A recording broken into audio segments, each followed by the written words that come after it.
Okay, now that the head is off, we are going to check the pistons for warped connecting rod or bent connecting rods. What we are going to do, we're going to put the harmonic balancer bolt back into the crankshaft. We have our 19 millimeter with the 1/2-inch drive ratchet that came with the kit. And we are going to turn it. We want to check piston height. So the way we check piston height is the pistons should be right level. The edge of the piston, the top of the piston actually comes up above the machine part of the block, but the edge should be almost flush, and these two should be exactly the same height, in which case you can see they are.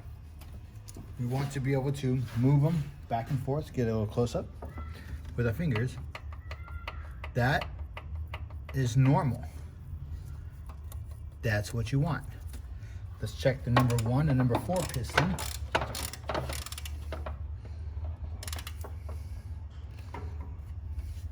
And it looks like we have the same. This is flush, and so is that one. The piston is straight as well, so it's not bent sideways or off kilt. I can move it back and forth both times as well. How do you determine if the pistons are bad? We'll show you on this engine over here. This is what happens when the engine hydrolocks. See how this piston is actually dropped down below the level of that one.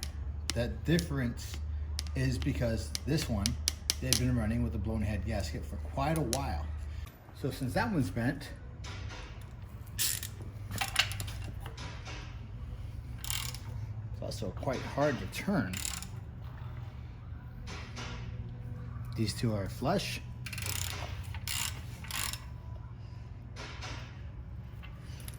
That one is down. Notice,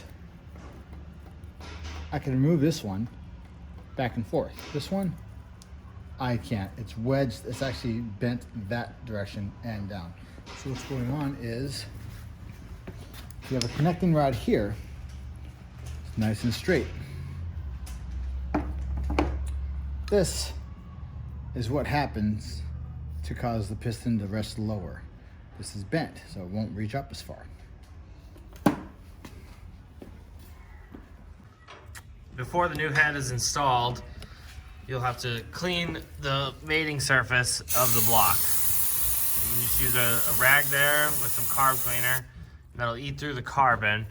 Mostly gets built up kind of near the cylinder walls here, a little bit on the outside of the coolant jacket. But just get a good amount of carb cleaner or a cleaner like that on a rag, then wipe it away. It might take a minute or so, but just get it nice and clean and straight, and feels very smooth to the touch before you install the new head gasket and the cylinder head.